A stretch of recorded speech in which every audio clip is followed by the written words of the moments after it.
So lovely, they so lovely. Every day with you so lovely.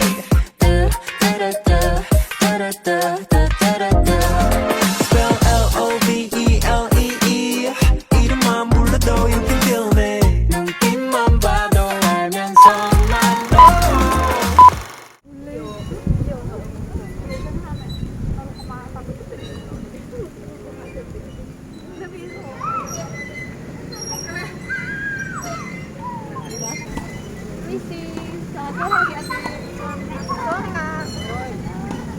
Waktunya ya, kalian lagi apa nih? Makan. Waktunya ya.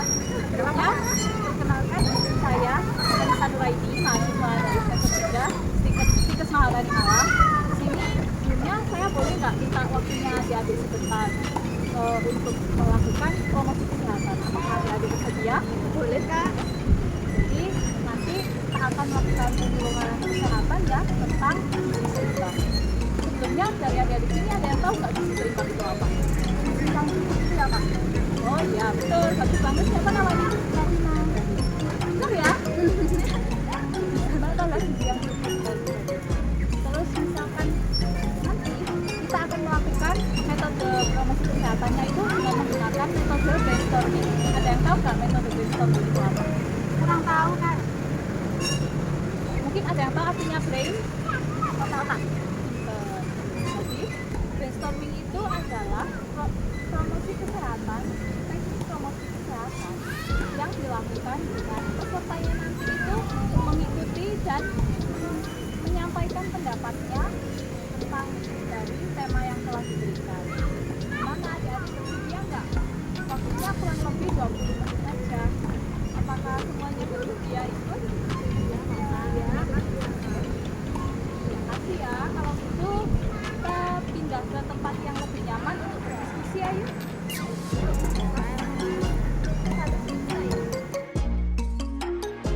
Assalamualaikum warahmatullahi wabarakatuh. Waalaikumsalam warahmatullahi wabarakatuh. Ya biar kita semakin kenal lagi, kita perkenalan lagi ya. Yang perkenalkan saya Anissa Nuraidi, mahasiswa semester 3 dari Stikes Maharani Malang.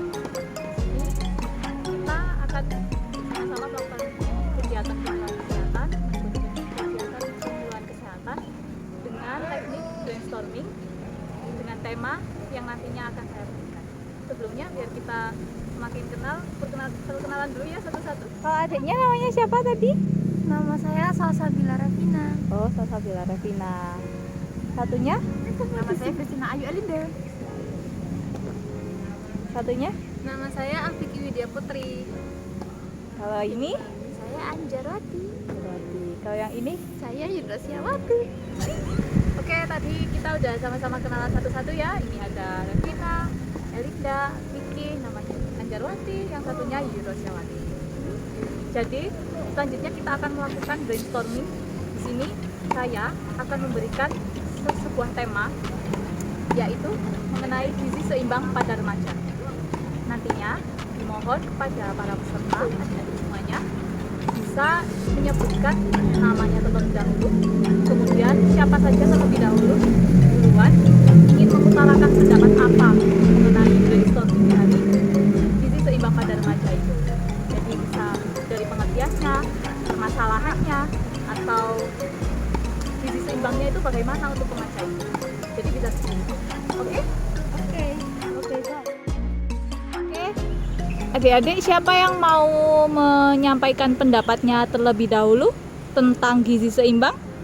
Saya. Wah, oke, silakan Alfiki. Jadi ingin menyampaikan tentang apa nih? Tentang 4 pilar gizi seimbang. Oke. Yang pertama, mengkonsumsi aneka ragam pangan. Contohnya nasi, kentang, ubi, roti, tepung, gandum, jagung. Protein yang terdiri dari protein hewani seperti daging ikan, ayam, seafood, susu. Terus lemak yang juga berasal dari 2 sumber yaitu hewani. Contohnya yaitu butter, lemak sapi, dan minyak ikan. Sumber lemak hewani seperti minyak sawit, minyak kelapa, dan zaitun. Lalu sayur dan buah-buahan. Selain keanekaragaman jenis pangan, yang dimaksud dalam prinsip ini adalah proporsi makan yang seimbang dalam jumlah yang cukup, tidak berlebihan dan dilakukan secara teratur. Yang kedua yaitu membiasakan perilaku hidup bersih dan sehat. Contohnya selalu mencuci tangan dengan sabun air bersih mengalir. Yang ketiga, melakukan aktivitas fisik seperti berolahraga rutin setiap hari minimal 30 menit. Contohnya lari, senam, renang, lompat tali, dan lainnya. Yang keempat, yaitu menjaga berat badan ideal yang dapat dipantau dengan indeks massa tubuh, di mana berat badan yang normal dan ideal adalah berat badan yang sesuai dengan tinggi badannya. Oke, terima kasih tadi Mbak Alfiki sudah menyampaikan tentang 4 pilar gizi seimbang. Selanjutnya dari adik-adik, teman-teman adik-adik, apakah ada yang mau menyampaikan lagi mengenai gizi seimbang tadi? Saya Silahkan. saya mau membahas tentang permasalahan gizi pada remaja. Permasalahan gizi pada remaja ini itu ada 4. Yang pertama, kurangnya energi kronis. Kurangnya energi kronis ini ialah salah satu malnutrisi yang terjadi akibat kekurangan makanan yang mengakibatkan tubuhnya mengalami masalah kesehatan. Lalu ada juga kurangnya tinggi badan atau stunting. Ada juga anemia dan obesitas. Obesitas ini yang mungkin banyak terjadi di orang-orang, yaitu makan yang terlalu banyak melebihi kebutuhannya pada sebagian remaja akan menyebabkan kegemukan yang obesitas. Oke, terima kasih tadi dari Revina ya menyampaikan tentang permasalahan yang terjadi pada remaja terkait gizi. Selanjutnya, apakah ada yang ingin menambahkan atau menyampaikan gagasannya lagi mengenai gizi seimbang pada remaja? Saya ingin menambahkannya. Oh ya, silakan. Menambahkan data terkait permasalahan gizi pada remaja. Yang pertama, anemia. Berdasarkan data Riskesdas 2018, prevalensi anemia pada remaja sebesar 32%. Artinya 3-4 dari 10 remaja menderita anemia. Hal tersebut dipengaruhi oleh kebiasaan asupan gizi yang tidak optimal, pemilihan makanan yang kurang tepat, dan kurangnya aktivitas fisik. Anemia ditandai dengan tanda-tanda lemah, letih, lesu, lelah, tidak bergairah, dan kemampuan konsentrasinya menurun. Yang kedua, yaitu ada kekurangan energi kronis atau KEK. Berdasarkan hasil Riskesdas 2018, kejadian kurangnya energi kronis pada remaja putri berfluktuasi dengan hasil sebesar 36,5%. Remaja yang kurus atau kurang energi kronis bisa disebabkan karena kurang asupan zat gizi, baik karena alasan ekonomi maupun alasan psikososial seperti misalnya penampilan. Kondisi remaja KEK meningkatkan resiko berbagai penyakit infeksi dan gangguan hormonal yang berdampak buruk di kesehatan. Yang ketiga, ada kurang tinggi badan atau stunting. Data Riskesdas 2018 menunjukkan bahwa 25,7% remaja usia 13-15 tahun dan 26,9% remaja dengan usia 16-18 tahun mengalami tinggi badan pendek dan sangat pendek. Yang terakhir yaitu ada obesitas. Berdasarkan data laporan riset kesehatan dasar Riskesdas 2018, prevalensi remaja gemuk dan obesitas berusia 13-18 tahun di Indonesia adalah sebesar 20%. Kemudian remaja yang gemuk berusia 16-18 tahun sebesar 13,6%. Oke, terima kasih tadi dari Elinda ya udah menyampaikan dan menambahkan dari permasalahan gizi pada remaja tadi terkait data-datanya. Selanjutnya siapa lagi nih yang mau menambahkan tentang gizi seimbang? Saya Oh, silakan. Ingin menyampaikan apa? mau menyampaikan faktor yang mempengaruhi masalah gizi pada remaja. Di antaranya 1, kebiasaan makanan yang buruk. Kedua, kesukaan yang berlebih pada makanan tertentu. Ketiga, pola makanan yang tidak sehat atau tidak teratur. Keempat, pemahaman gizi yang keliru. Kayak biasanya orang diet itu loh makannya yang keliru sampai tidak makan dia. Oh ya, oke, terima kasih dari Yuyun tadi ya namanya ya sudah menambahkan tentang faktor-faktor apa saja yang menyebabkan terjadinya permasalahan pada gizi seimbang remaja. Selanjutnya siapa lagi nih yang mau menambahkan? Saya Kak. Oke, silakan. Saya akan menambahkan komposisi asupan gizi seimbang pada remaja dan contoh menu makan seharinya pada remaja. Komposisi asupan gizinya ada karbohidrat, protein, dan lemak. Karbohidrat tersebut dengan total 360 gram. Lalu protein 120 gram. Lalu lemak yang dibutuhkan adalah 53 gram lemak. Lalu contoh menu makan sehari pada remaja adalah pagi mulai jam 6 sampai jam 9. Lalu ayam, daging atau ikan goreng yang sejumlah 50 gram, sayur lodeh atau sop sejumlah 50 gram. Lalu selingan waktu dari jam 9 sampai jam 11 mengonsumsi sosis solo atau kue sus sebesar 40 gram.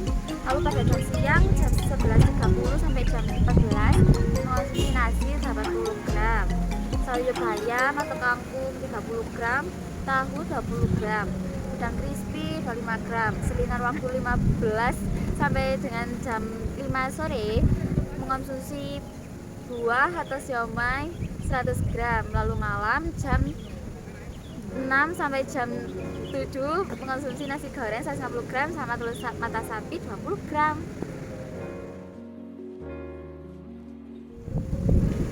Oke, terima kasih ya dari adik-adik semuanya tadi sudah menyampaikan gagasan atau pendapatnya semua tentang apa saja terkait gizi seimbang pada remaja.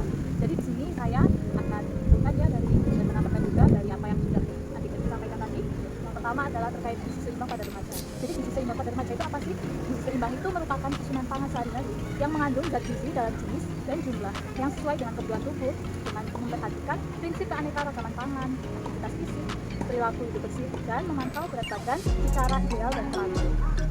Kemudian, remaja menurut Permenkes RI nomor 25 tahun 2014 adalah penduduk dalam rentang usia 10 sampai 18 tahun. Saat seseorang memasuki masa remaja, anak itu akan mengalami masa pubertas. Nah, saat itu remaja akan mengalami pertumbuhan fisik yang disertai oleh perkembangan mental, kognitif, dan psikisnya. Tidak terpenuhinya gizi pada masa ini dapat menyebabkan gangguan dan hambatan dalam pertumbuhan remaja. Kemudian terkait 4 pilar gizi seimbang pada remaja tadi, yang pertama ada mengkonsumsi keanekaragaman panganan ya. Jadi kalian itu para remaja harus mengkonsumsi makanan yang bermacam-macam. Tapi harus diperhatikan juga harus sehat. Seperti karbohidrat. Tadi contohnya ada apa? Nah, Nasi, ya, roti. saya bukan. Ya. Kemudian yang kedua, pilar yang kedua tadi adalah membiasakan perilaku hidup bersih dan sehat. Seperti kalau mau makan harus cuci tangan. Apalagi ya, mandi berapa kali sehari? Dua nggak sih? 2 kali sehari. Wah, itu terlalu satu kali. Wah, itu berarti sangat bersih dan sangat sehat ya. Boleh. Kemudian yang ketiga, rutin berolahraga. Jadi harus rutin. Saya makan, Kak. Harus punya olahraga rutin, minimal jalan. Misal jalan setiap pagi itu 30 menit aja, cuma jalan keliling rumahnya, boleh 30 menit aja.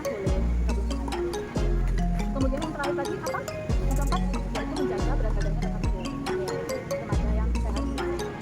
Kemudian terkait permasalahan yang terjadi pada gizi yang remaja itu tadi apa? Obesitas, lalu kekurangan gizi kronis, dan stunting. Para remaja juga cenderung mengalami stunting atau penghentian pertumbuhan. Jadi harusnya di usia pertumbuhan biasanya itu karena mereka itu sudah bisa tambah gizi lagi, tapi kok berhenti di situ padahal umurnya belum sampai di situ. Batasnya umur remaja, berarti ada yang tahu nggak berapa bulan? Kalau pada perempuan, karena kita kasih tahu ya, kalau pada perempuan itu umur 20 tahun ke bawah atau biasanya 18 sampai 20 tahun pertumbuhan remaja itu sudah berhenti. Kemudian untuk selanjutnya tadi ada terkait faktor-faktor yang menyebabkan terjadinya permasalahan pada gizi remaja tadi.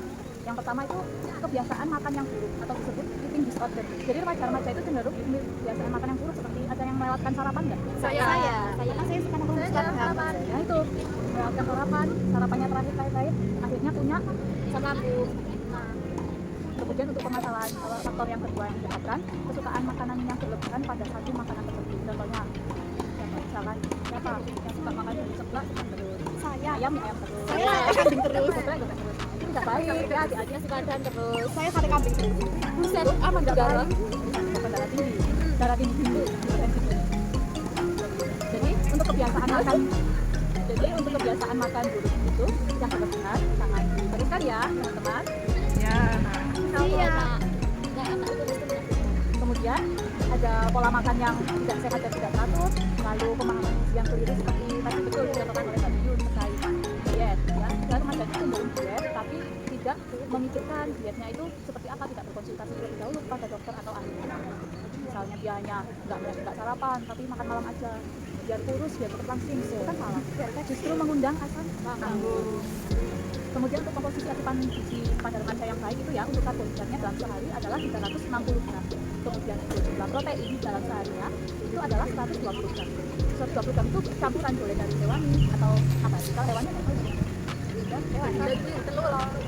Kalau dari protein abadi dari sayur tempe kemudian kemudian lemak jadi juga butuh lemak lemaknya tuh badannya apa terus mereka kalau makan kalau boleh terus apa pakai mereka ya jelas kebutuhan lemaknya dalam sehari itu adalah 53 gram. Kemudian untuk pengaturan makannya dalam sehari contohnya makan pagi itu makan sayur nasi lauk yang penting di setiap jam waktu makan seperti pagi siang malam itu ada komponen sayur ada komponen dagingnya atau proteinnya ada komponen karbohidratnya kemudian ada juga buah-buahannya. Kalau untuk selingan bisa dikonsumsi gitu tak balen aduh pada boyok Jun untuk selingannya bisa dikonsumsi pada jam sebelum makan siang jadi antara jam 10 sampai jam 11 siang itu. Kemudian untuk selingan yang kedua bisa dikonsumsi pada jam sore sekitar jam 3 sore sampai jam 4 sore. Baik, dari situ apakah ada yang ditanyakan Pak? saya kadang minum susu tapi gak gemuk-gemuk tapi itu lumayan sering sih tapi saya minumnya gak teratur. Minumnya nggak teratur jadi Anda punya permasalahan ingin menambah berat badan. Iya. Padahal udah minum susu kurang teratur tapi ingin berat badannya mau menambah. Jadi apa yang perlu diperbaiki dari Lebih teratur lagi. lebih teratur lagi minum susunya setiap hari 2 kali dan setiap hari 2 gelas pagi pada sarapan kemudian sebelum tidur. Karena pada saat tidur sistem tubuh pencernaan kita itu kan berhenti. Nah, dimana lemak itu mulai tersimpan jadi mungkin Anda bisa menambah berat badannya dari memperbaiki pola tidur. Masih Kak. Sama maka ada lagi silakan. Kalau orang yang sampai tua pendek terus tempo itu yang master stunting atau gimana? Banyak sekali ya pertanyaannya. Jadi ada orang Regina ini bertanya kalau ada orang yang biasanya dari kecil sampai tua pun masih tetap tinggi badannya atau dikatakan pendek. Jawabannya iya betul, itu adalah stunting. Jadi itu termasuk ke dalam kategori stunting. Di mana stunting itu genetik atau bukan? Ada dua. Ada yang secara genetik, ada yang secara kekurangan. Tapi kalau membicarakan tentang stunting ini adalah permasalahannya tentang karena kekurangan gizi. Jadi mungkin orang itu harus dipikir dahulu apakah dia stunting karena keturunan atau dia stunting karena nilai keturunannya tadi. Pendek kan, kalau pendek berarti dia kalau ternyata ibu bapaknya tinggi dia tetap begitu di umur 20 berarti stunting. Oke, terima kasih semuanya ya. Kita semua telah selesai melakukan kegiatan promosi kesehatan dengan metode brainstorming mengenai gizi seimbang pada remaja. Nah, di sini kita ada pamflet mengenai gizi seimbang pada remaja. Bisa dibaca-baca, bisa diberikan kepada orang-orang di rumahnya, bisa punya saudara atau temannya, bestinya. Baca ya atas waktunya. Sama-sama Kak. Kalau sudah mengganggu aktivitasnya, teman-teman bisa lanjut ya, mau jajan, mau ngapain. Terima kasih banyak ya. Saya Anissa Nuraini, pamit undur diri. Wassalamualaikum warahmatullahi wabarakatuh. Waalaikumsalam warahmatullahi wabarakatuh. Dadah, Kak.